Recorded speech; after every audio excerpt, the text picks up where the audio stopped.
You're listening to the Angry Marks Podcast Network.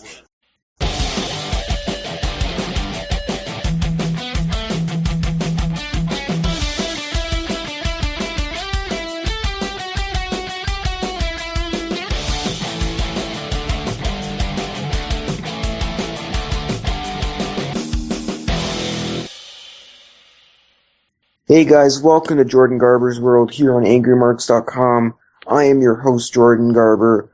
I am here with a very special guest. He was in Ring of Honor, 5-time Ring of Honor World Tag Team Champions. This is Jimmy Jacobs. I did this interview at the CWE's Lethal Injection Tour. The event was in Winnipeg that night, and here's my interview with the Zombie Princess, Jimmy Jacobs.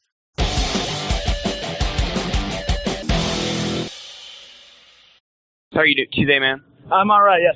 So pretty much, you won the 15-man Rumble Tour number. Just tell us how that went.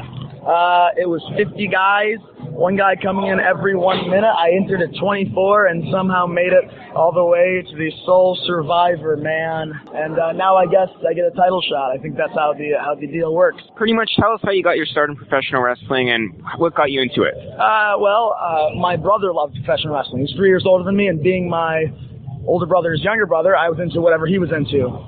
So as kids, we watched it, and then when he got into the business in 1998, I was 14 years old, and I followed him around, and I helped set up rings, helped set up chairs, recorded shows, did the music of the shows, made websites for the guys, did whatever I could to get in the business. And when I was 15, I had the opportunity to train and referee and then start wrestling, and 15 years later, here I am. So pretty much you look back to your first match and now you look back to now. Are you proud of your career? That's an interesting question. Short answer is yes. There's parts I'm proud of. Long answer, look, if you had told me at 15 years old I was going to do what I went on to do, travel the world, wrestle in the WWE ring, wrestle on national television, have fans all over the world, I would have been elated. Now, if you had told me at 25 that at 30 I would still be where I'm at, I would not be happy with that now. All right, so pretty much tell us about that WWE experience. You were over in a DQ match against Eddie Guerrero. Just tell us the experience of facing Eddie Guerrero and just how nervous you were. To be honest, I wasn't nervous at all in that situation because really... just jogging. Yeah, you said it, yeah.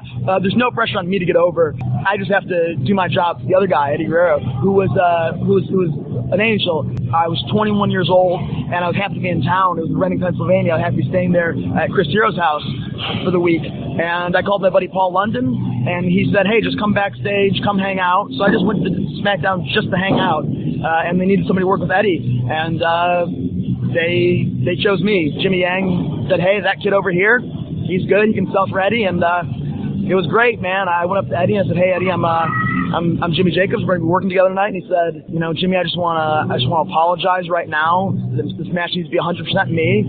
Now, I'm thanking you for your professionalism and doing that favor to me. And right before we went out the curtain, he said, God willing, we'll do this again under better circumstances.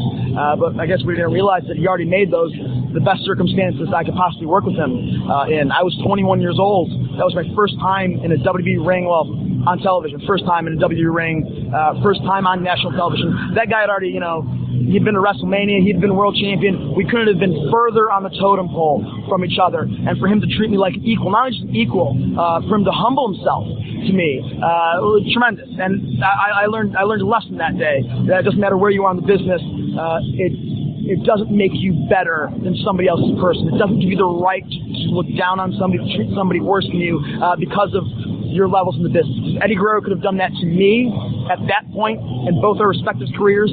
Anybody can treat anybody with humility and like a human being. Awesome stuff. So pretty much 2 more questions. Tell us about your experience in Ring of Honor, winning the tag team title, and what do you plan on going on from here? I started Ring of Honor in 2003 when I was 19 years old, and here we are now. I'm 30 years old. 5-time Ring of Honor World Tag Team Champion, twice with B.J. Whitmer, twice with Tyler Black, now Seth Rollins, of course, and once with the incomparable Steve Corino, which all of them were tremendous tag team partners. I've been fortunate enough to be there for the time, for as long as I have been. I started there in 2003, and the company really started in 2002. And at that time, there was a bunch of really young kids that were working for something greater than themselves, trying to create something, create this art that was going to last forever and was going to affect the business. And if you look at what professional wrestling is now in 2014, 12 years later, yeah, man, what we set out to do, it's happened. WWE has taken guys, your Seth Rollins, your CM Punks, your Daniel Bryans, your Antonio Cesaro's, and down there at NXT, it's just flooded with former Ring of Honor guys.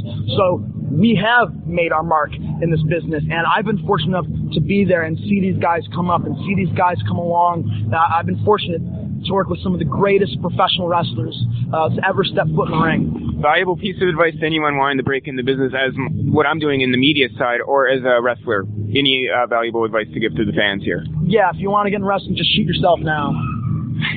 No, look, it's not, how do you say this? Persistence. You have to never quit. And be patient. That's the difference between the guys that make it and the guys that don't. I've seen a lot of guys far more talented than me that haven't had any success in wrestling. As a matter of fact, when I started, I was the worst one in my class. We had picked one guy to not do anything in wrestling. It was me. But I was the only one to actually do something in wrestling because I was the one that stuck with it. Persistence, man. It's not how fast you get there. It's about the turtle and the hare, man, right? So you just keep going. You run headfirst into a brick wall, and the brick wall either goes down or you die trying. Awesome. Thank you, Jimmy. Right on. Hey, JimmyJacobs.net. That concludes our interview for today. Thank you for listening. Of course, you can keep up with me on Twitter at Jordan J. Garber. You've been listening to Jordan Garber's World on the Angry Marks Podcast Network.